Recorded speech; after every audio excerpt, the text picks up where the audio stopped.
से हम आत्मनिर्भर भारत की तस्वीर को और मजबूती से गढ़ रहे हैं, इसका उदाहरण अब हम देख रहे हैं। लॉकडाउन के चौथे चरण में हमारी जिम्मेदारी बहुत बढ़ गई है। इसे वायरस से जंग जारी रखते हुए हमें विकास की राह में आगे बढ़ना है। कई गतिविधियों की अनुमति दी गई है, लेकिन हमें तमाम सावधानियों का कड़ाई से पालन करते रहना है। मैं हूं जया सिन्हा और कोरोना पर नजर में कोरोना से जुड़ी हर खबर। शुरुआत करते हैं इस वक्त की फास्ट हेडलाइंस के साथ। रेलवे ने की 1 जून से चलने वाली 200 ट्रेनों की सूची जारी। 200 ट्रेनों के लिए टिकट की बुकिंग आज सुबह 10 बजे से शुरू हुई है। स्पेशल और श्रमिक स्पेशल ट्रेनों का संचालन जारी रहेगा। नागरिक उड्डयन मंत्री हरदीप सिंह पुरी ने कहा, देश में 25 मई से चरणबद्ध तरीके से घरेलू नागरिक उड़ानें की जाएंगी शुरू। कहा, हवाई अड्डों और विमान कंपनियों को 25 मई से तैयार रहने को कहा गया है। मंत्रालय द्वारा यात्रियों के आवागमन को लेकर अलग से जारी किया जाएंगे दिशा निर्देश।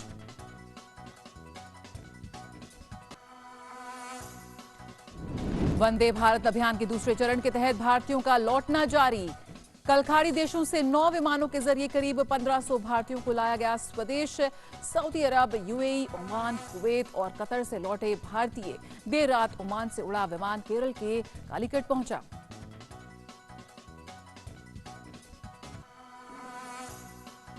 भारत में कोविड-19 संक्रमण के 63,624 सक्रिय मामले। स्वस्थ हुए मरीजों की संख्या 45,299, जबकि 3,435 लोगों की हुई मौत। दुनिया में कोरोना से संक्रमितों की संख्या 49,92,000 से ज्यादा, जबकि 3,27,000 से अधिक लोगों की मौत। महामारी से सबसे ज्यादा प्रभावित अमेरिका में 15,50,000 से ज्यादा लोग संक्रमित।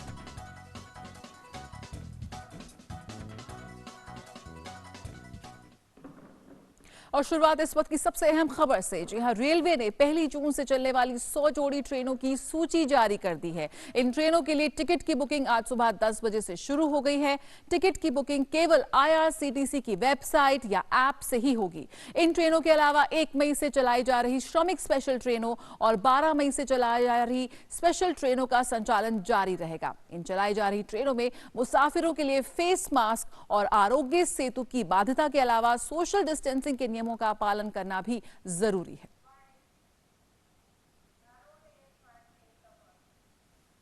लॉकडाउन के बीच अपने घर जाने को बेताब इन मुसाफिरों के लिए भारतीय रेल किसी वरदान से कम नहीं है, जिसने महज 20 दिनों में श्रमिक स्पेशल रेलगाड़ियां चलाकर 25 लाख से ज्यादा श्रमिकों को उनके घर पहुंचाने का काम किया। शुरुआत 1 मई को जहां सिर्फ 4 श्रमिक रेलगाड़ियों से हुई, तो वही ये आंकड़ा आज प्रतिदिन 200 रेलगाड़ियों से ज़्यादा का हो चुका है। और भारतीय रेल अब इसकी संख्या भी दोगुनी करने जा रही है, ताकि ज़्यादा से ज़्यादा प्रवासी श्रमिकों को उनके गंतव्य तक जल्द से जल्द पहुंचाया जा सके। हम रेल मंत्रालय जो श्रमिक स्पेशल ट्रेन चल रही हैं, इनको डबल करने जा रहे हैं। तो जितने भी संख्या में आज लोग जा रहे हैं, इसके दुगने जा सकेंगे कुछ दिनों में। बस थोड़ा धैर्य करने की बात है। ऑलरेडी करीब 1800 ट्रेन हम चला चुके श्रमिक स्पेशल, जिसमें करीब 25 लाख लोग अपने अपने होम स्टेट जा चुके हैं। अब एक और ऐतिहासिक फैसला लेते हुए भारतीय रेल ने श्रमिक और सामान्य यात्रियों के लिए 1 जून से 100 जोड़ी यानी 200 रेलगाड़ियों को चलाने का फैसला किया है। इन ट्रेनों में सिर्फ वही यात्री सफर कर सकेंगे जिनकी टिकट आरक्षित होगी, यानी वेटिंग टिकट वालों के लिए इस ट्रेन में जगह नहीं होगी। अगर इन रेलगाड़ियों में टिकट बुकिंग की बात करें तो यात्रीगण सिर्फ IRCTC या फिर भारतीय रेल के टिकट बुकिंग ऐप के जरिए ही ऑनलाइन टिकट बुक करवा सकते हैं, न कि आरक्षण केंद्रों से। टिकटों में रियायत भी सिर्फ दिव्यांगजनों और मरीजों को ही मिलेगा। सोशल डिस्टेंसिंग का खास ध्यान रखते हुए इन ट्रेनों के अंदर दाखिल होने से पहले यात्रियों को गहन स्वास्थ्य परीक्षण से गुजरना होगा। सामान्य दिनों में चलने वाली रेलगाड़ियों की तरह इन ट्रेनों में वातानुकूलित, गैर वातानुकूलित और जनरल कोच होंगे, लेकिन फर्क यही होगा कि जनरल कोच में भी बैठने की जगह आरक्षित होगी। तत्काल और प्रीमियम तत्काल जैसी कोई सुविधा इन ट्रेनों में नहीं होगी, लेकिन ऑनलाइन करंट बुकिंग की सुविधा उपलब्ध रहेगी। यात्रियों को 90 मिनट पहले स्टेशन पहुंचना होगा। टिकट रद्द कराने की स्थिति में भारतीय रेल के पुराने नियम ही मान्य होंगे। इन रेलगाड़ियों में न तो कंबल तकिया की सुविधा होगी, न ही भोजन की, लेकिन पीने के पानी की उपलब्धता जरूर होगी। यात्रियों को फेस मास्क पहनना और आरोग्य सेतु ऐप का उपयोग करना अनिवार्य होगा। 30 दिन का एडवांस रिजर्वेशन पीरियड है। मतलब आप अगर आज टिकट बुक करेंगे तो आपको अगले 30 दिन की किसी भी दिन का किसी इन ट्रेनों में से किसी भी ट्रेन का टिकट मिल सकता है। ये ज़्यादातर ट्रेनें जो हमारी रेगुलर ट्रेन हैं उन्हीं के पैटर्न पे चलाया गया है। इनको थोड़ा सा नंबर में चेंज है, बाकी उसी पैटर्न पे, उन्हीं स्टॉपेजेस में, उन्हीं कंपोजिशन में और उसी टाइमिंग पे हमने इन ट्रेन को चलाया है। इसके साथ ही भारतीय रेल ने रेलवे स्टेशनों पर पैक्ड खाद्य सामग्री, multipurpose stall, book stall, chemist shop खोलने का निर्णय लिया है ताकि मुसाफिरों को सुविधा हो। इसके अलावा प्लेटफॉर्म पर रिफ्रेशमेंट रूम, फूड प्लाजा को भी खोलने की इजाजत दी गई है। Abhishek Singh, DD news, Delhi. तो लगातार लाइफलाइन साबित हो रही है भारतीय रेलवे और ये बड़ी घोषणा तमाम नागरिकों के लिए। और केंद्रीय नागरिक उड्डयन मंत्री हरदीप सिंह पुरी ने कहा है कि घरेलू नागरिक उड़ानें 25 मई से चरणबद्ध तरीके से शुरू की जाएंगी। शुरू में सिर्फ कुल फ्लाइट्स में से कुछ प्रतिशत को ही संचालित किया जाएगा। उन्होंने आगे कहा कि इससे हमें जो भी अनुभव मिलेगा, इस आधार पर हम उड़ानों की संख्या को बढ़ाएंगे। अभी टाइम आ गया था और प्रधानमंत्री जी ने यह निर्णय लिया। माननीय गृह मंत्री जी ने अभी बैठ के देखा, हमने स्टेट्स के साथ भी बात की, कई स्टेट्स हैं, पर अभी हम शुरुआत जो है आहिस्ता करेंगे। ये नहीं कि पहले दिन सोमवार को 25 तारीख को ही सारी फ्लाइटें शुरू हो जाएंगी। अभी शायद कुछ ही परसेंटेज शुरू होंगी। हम अक्सर ये कहता आया हूँ कि आप पहले रेलवेज को चालू करना होगा। जो जब रेलवेज भी चालू किए तो कुछ स्टेट गवर्नमेंट्स ने कहा कि हमें और समय चाहिए, तो थोड़ा रेलवे हमने अनाउंस की, थोड़ी पुल बैक भी की, फिर शुरू कर दी। ये तो हमेशा होता है क्योंकि ये एक one of a kind situation है, ये महामारी जो है, पर we have to live with it. और इसलिए मुझे बड़ी सेटिस्फैक्शन है कि अभी सारी एयरलाइंस तैयार हैं, एयरपोर्ट्स तैयार हैं, ज़्यादातर स्टेट गवर्नमेंट्स भी इसको संभाल लेंगी। थोड़ा उनको एक्सपीरियंस मिल गया है कि जो कि हमारे जो भाई बहन हैं जो अलग अलग बाहर के देशों से वापस आ रहे हैं, उनको क्वारंटाइन करना, और ये डोमेस्टिक ट्रैफिक में तो फिर क्वारंटाइन की लॉजिस्टिकल रिक्वायरमेंट्स भी नहीं होंगी। और गृह मंत्रालय ने कल एक आदेश जारी कर लॉकडाउन दिशा निर्देशों से घरेलू उड़ानों पर प्रतिबंध के संबंध में दिए आदेश को हटा दिया है। आदेश में कहा गया है कि उड़ानों के संबंध में विस्तृत दिशा निर्देश नागरिक उड्डयन मंत्रालय द्वारा जारी किए जाएंगे। और वंदे भारत अभियान के दूसरे चरण के तहत खाड़ी देशों से फंसे भारतीयों को सुरक्षित निकालने का काम जारी है। कल खाड़ी देशों से 9 विमानों के जरिए लगभग 1500 भारतीयों को वापस लाया गया। सऊदी अरब, संयुक्त अरब अमीरात, ओमान, कुवैत और कतर से एयर इंडिया और एयर इंडिया एक्सप्रेस विमानों के जरिए भारतीयों को देश के अलग अलग हिस्सों में लाया गया। कल देर रात ओमान के सालालाह से उड़ा 180 भारतीयों को लेकर एयर इंडिया एक्सप्रेस का विमान केरल के कालीकट पहुंचा। कल ओमान से कुल 3 उड़ानें भारत पहुंची। कल कतर के दोहा से एक विमान 177 यात्रियों को लेकर हैदराबाद और एक अन्य विमान 140 यात्रियों को लेकर विशाखापट्टनम पहुंचा। वहीं सऊदी अरब के रियाद से कन्नूर के विमान के जरिए 152 यात्री लौटे और दमम से बेंगलुरु वाले विमान में 164 यात्री लौटे। दुबई से कोच्चि और भुवनेश्वर भी 2 विमान क्रमशः 177 और 148 यात्रियों को लेकर लौटा। कुवैत से तिरुवनंतपुरम वाली उड़ान में 175 यात्री सवार थे, जबकि मस्कट से बेंगलुरु वाली उड़ान के जरिए 177 यात्री लौटे। इन विमानों में कामकाज करने वाले गर्भवती महिलाओं और फंसे हुए यात्रियों के अलावा बुजुर्गों को प्राथमिकता दी गई। मंगलवार को भी खाड़ी देशों से 1000 लोग लौटे थे। और कोरोना वायरस महामारी के कारण देश में लगे लॉकडाउन के चौथे चरण में शर्तों में ढील दिए जाने के बाद से देश के अलग अलग हिस्सों में आवश्यक चीजों के अलावा अन्य गतिविधियां धीरे धीरे शुरू हो रही हैं। दिल्ली में सरकार के दिशा निर्देशों के तहत पार्क और गार्डन खोल दिए गए हैं। इसी तरह दिल्ली की ही ओखला में स्थित सब्जी और फल मंडी में लोग खरीदारी करने के लिए आए। इन लोगों की मंडी में जाने से पहले दिशा निर्देशों के तहत थर्मल स्क्रीनिंग की जा रही है। इस दौरान लोग सोशल डिस्टेंसिंग का पालन करते हुए भी नजर आए।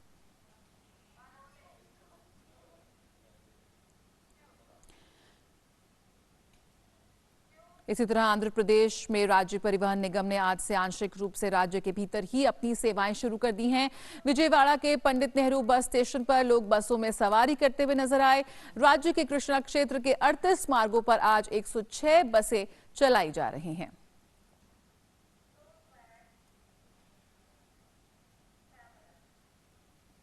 और आयुष्मान भारत योजना का लाभ लेने वाले लोगों की संख्या 1 करोड़ के पार पहुंच गई है। आयुष्मान भारत राष्ट्रीय स्वास्थ्य सुरक्षा मिशन के मुख्य कार्यकारी अधिकारी इंदु भूषण ने इस विषय में विस्तार से बातचीत की हमारे विशेष संवाददाता नितेंद्र सिंह से। प्रधानमंत्री जन आरोग्य योजना के तहत तकरीबन 1 करोड़ लोगों का इलाज हो चुका है और जो 1 करोड़ लाभार्थी हैं वो पूजा थापर मेघालय की रहने वाली हैं।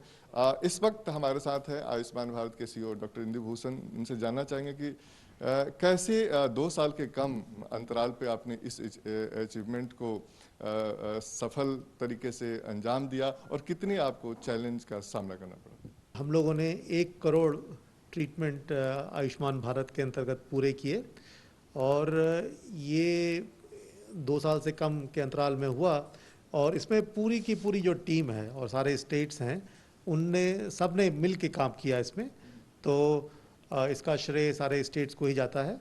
और जो सबसे बड़ी बात थी कि हम लोगों के पास एक बड़ी रोबस्ट आईटी बैकबोन थी जिसके माध्यम से हम लोग जो 50 करोड़ बेनिफिशरीज हैं, 21,000 से अधिक अस्पताल हैं और 32 स्टेट्स और यूटीज़ हैं, उनको साथ जोड़ सके और एंड टू एंड पेपरलेस वे में पूरा का पूरा योजना को हम लोग चला सके।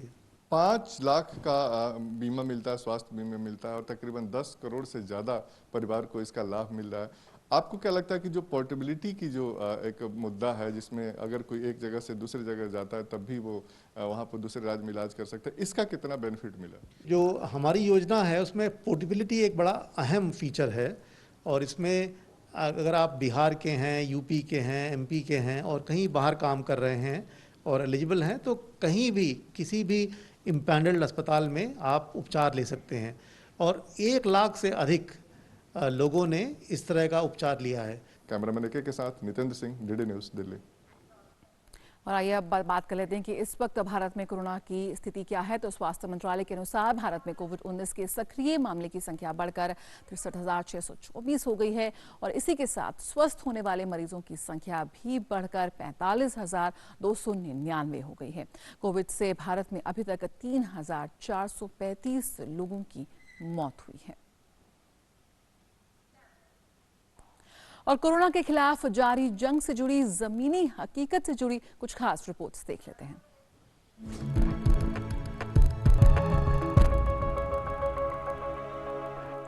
देश के उत्तर पूर्व के दूर दराज के इलाके सिक्किम और सिलीगुड़ी में ऑर्गेनिक फूड प्रोसेसिंग कंपनियां फिर से शुरू हो रही हैं, जिससे यहां के किसानों के ऑर्गेनिक उत्पाद को फिर से बाजार मिल रहा है और किसानों को उनकी उपज का सही दाम भी मिल रहा है।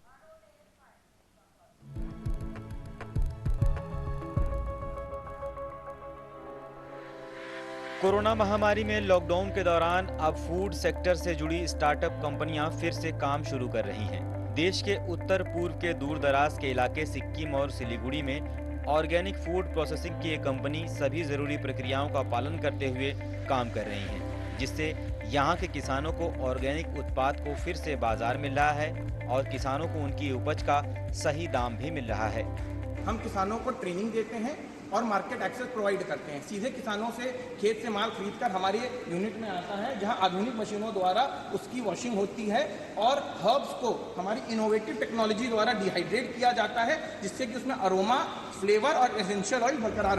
गौरतलब है कि इस कोरोना महामारी में सरकार द्वारा घोषित किए गए पैकेज में जैविक खेती को बढ़ावा देने का भी ऐलान किया गया है। कोरोना संकट के दौरान लॉकडाउन में अब काम काज की इजाजत मिलने से ऑर्गेनिक फूड सेक्टर से जुड़े लोगों ने राहत की सांस ली है। हमने इस कोविड पेंडेमिक के दौरान अपनी फूड प्रोसेसिंग फैक्ट्री को सरकार से परमिशन लेकर के शुरू किया है, सोशल डिस्टेंसिंग और सैनिटेशन के सारे प्रोटोकॉल्स को फॉलो करते हुए। इससे हम किसान को उनके प्रोडक्ट्स के लिए मार्केट प्रदान कर पा रहे हैं इस समय, वरना वो खराब हो जाएंगे, और हम यहाँ के लोकल लोगों को रोजगार भी प्रदान कर रहे हैं। हल्दी आदि का हम लोग फसल करते हैं। कोरोना लॉकडाउन की वजह से हम लोग अपना माल नहीं बेच पा रहे हैं। हम लोग का काफ़ी ज़्यादा नुकसान हुए हैं। हमारा माल अच्छा दाम देके खरीद लिया है, इससे हमको बहुत सहायता मिला है। साथ ही सरकार की गाइडलाइंस का पालन करते हुए फूड प्रोसेसिंग कंपनियों के खुलने से यहाँ के लोगों को रोजगार मिल रहा है। कर्मचारी भी काम पर लौट आए हैं और खुश हैं। में लॉकडाउन होने की वजह से हम सबको कहीं भी काम नहीं मिल रहा था, फूड फैक्ट्री ने हमें ये काम दिया, इस वजह से हम सब बहुत खुश हैं। हमें यहाँ पे टोपी, मास्क और ग्लव्स और पैरोने पहनने के लिए भी दिए जाते हैं और हमें बहुत सुरक्षित महसूस होती है। फूड सेक्टर से जुड़ी छोटी बड़ी इकाइयों में काम करने वाले ये लोग भी उम्मीद करते हैं कि ये मुश्किल दौर जल्द बीत जाएगा। साथ ही केंद्र सरकार ने इस सेक्टर के लिए जो ऐलान किया है उससे आने वाले समय में ऑर्गेनिक फूड सेक्टर में बेहद सकारात्मक असर पड़ने की उम्मीद है। शैलेंद्र मिश्र के साथ आकिब खान, डीडी न्यूज।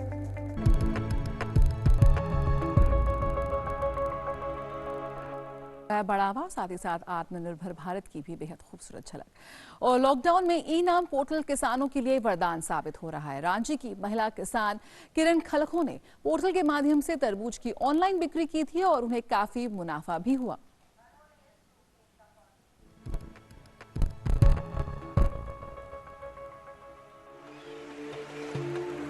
रांची जिले के रातू प्रखंड की महिला किसान किरण खलको लॉकडाउन के दौरान इनाम पोर्टल के जरिए तरबूज बेच रही हैं। लॉकडाउन में इनाम पोर्टल किसानों के लिए वरदान साबित हो रहा है। कोरोना महामारी के बढ़ते प्रकोप में किसानों के लिए आशा की नई किरण बनकर इनाम पोर्टल सामने आया है और किसानों के उत्पाद को बेहतर प्लेटफॉर्म पर बिक्री की सुविधा प्रदान कर मुनाफा दे रहा है। बाहर के ट्रेडर्स आए और मेरा तरबूज को खेत से ही उचित दाम दे के ले गए और ये संभव तभी हुआ, इनाम मार्केट के द्वारा ही संभव हुआ। रातू प्रखंड के चितरकोटा गांव की महिला किसान किरण खलको ने इनाम पोर्टल के जरिए 8 रुपए की दर से करीब 1.5 टन तरबूज की बिक्री की है। इसके एवज में महिला किसान के खाते में पैसे आए। किरण खलको बताती हैं कि उन्होंने नई तकनीक से खेती किया, जिसके तहत कम लागत पर उन्होंने अधिक से अधिक उत्पादन किया और मुनाफा कमाया। इसमें हम अपना 1.5 एकड़ में पूरे ड्रिप इरिगेशन से खेती करना शुरू किए हैं और ड्रिप इरिगेशन में हमको ये फायदा होता है कि सरकार हमको इसमें सब्सिडी भी दी है। पानी का अत्यधिक खर्च हो रहा था, वो भी बच गया, समय भी मेरा बच गया। इस संबंध में पंडरा बाजार समिति के सचिव अभिषेक आनंद ने बताया कि समिति किसानों को उनकी उपज का उचित मूल्य दिलवाने और बिक्री के लिए प्रयासरत है। लगातार इस पोर्टल के जरिए किसान इस मुश्किल वक्त में जुड़ रहे हैं और अपने उत्पाद बेच रहे हैं। इनाम पोर्टल के आ जाने से किसान भाई अपने उपज की को इनाम पोर्टल में अपने एंट्री करवा करके बोली लगा करके अच्छे दामों पे अपनी बिक्री कर रहे हैं। जो भी किसान इसमें अपने उत्पादन को ला रहे हैं उन्हें अपनी उपज का अच्छा मूल्य प्राप्त हो रहा है। मैं सारे किसान भाइयों से निवेदन करता हूं कि इनाम पोर्टल के माध्यम से अपने सारे कृषि उपज की बिक्री करें। राज्य में यह पहला अवसर है जब एक महिला किसान द्वारा इनाम पोर्टल से कृषि उत्पाद की बिक्री की गई है। लॉकडाउन के दौरान पोर्टल के माध्यम से सीधे खेत से ही ऑनलाइन ट्रेडिंग वाकई में किसानों के लिए फायदेमंद तो है ही, साथ ही दूसरे किसानों के लिए नजीर भी है। रांची से करमवीर के साथ दिवाकर कुमार की रिपोर्ट, डीडी न्यूज।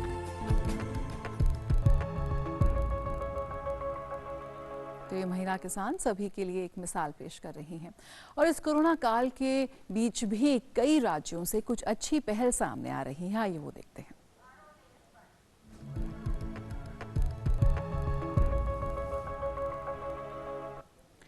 वैश्विक महामारी का रूप ले चुके कोरोना वायरस के खिलाफ कोरोना वॉरियर्स लगातार जंग लड़ने में व्यस्त हैं। इसी के मद्देनजर देहरादून में दिव्यांगों का एक दल कोरोना वॉरियर्स की सहायता के लिए निःशुल्क फेस शील्ड मास्क बना रहा है, जिससे कोरोना के खिलाफ जारी लड़ाई में उनका बचाव हो सके।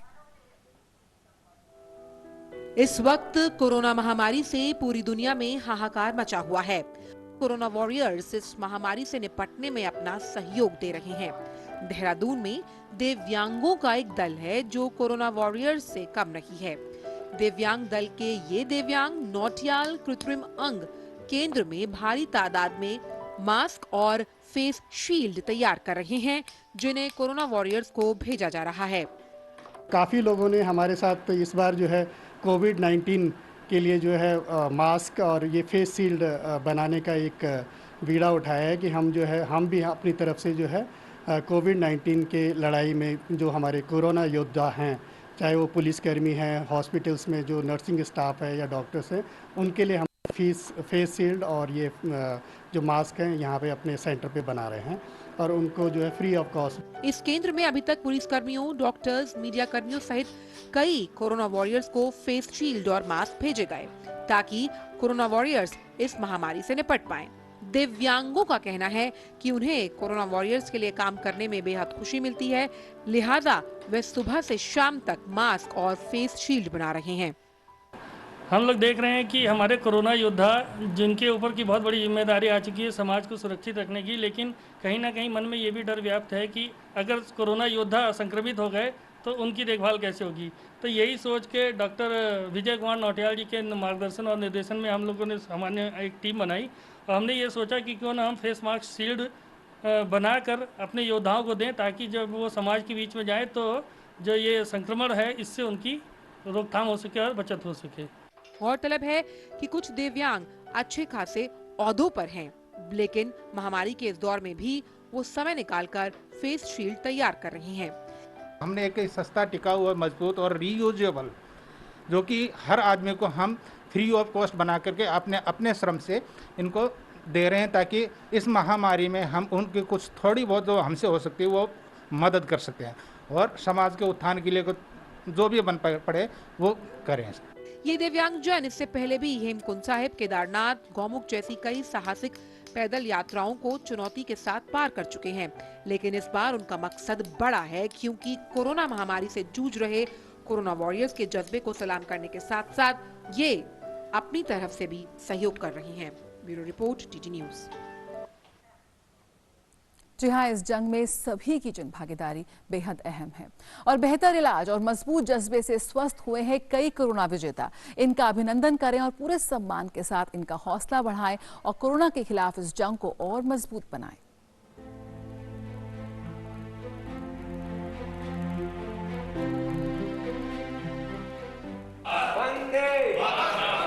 ये नज़ारा है एम्स जोधपुर का, जहां बीएसएफ के 42 कोरोना पॉजिटिव जवान अपनी मजबूत इच्छा शक्ति और बेहतर इलाज के बाद ठीक होकर अपने अपने घर लौट रहे हैं।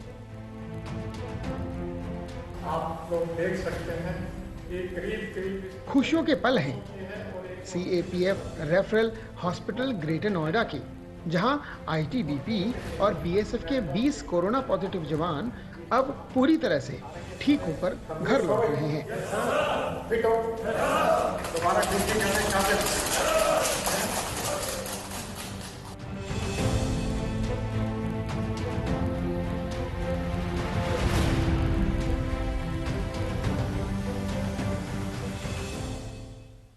ये कोरोना विजेता दे रहे हैं महामारी को मात। और आइए अब देखते हैं कि दुनिया भर में इस वक्त कोरोना का क्या है हाल।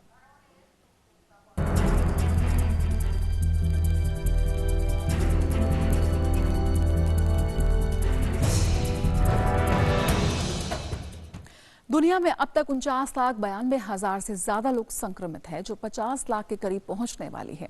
वहीं 3,27,000 से ज्यादा लोगों की मौत हो चुकी है। दुनिया भर में इस महामारी से सबसे ज्यादा प्रभावित अमेरिका में 15,50,000 से ज्यादा लोग संक्रमित हैं। साथ ही 93,000 से अधिक लोगों की इस महामारी से मौत हुई है।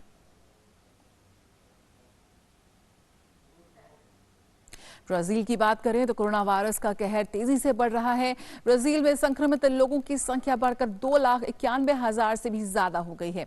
इस तरह से ब्राजील ने ब्रिटेन और इटली को भी पीछे छोड़ दिया है।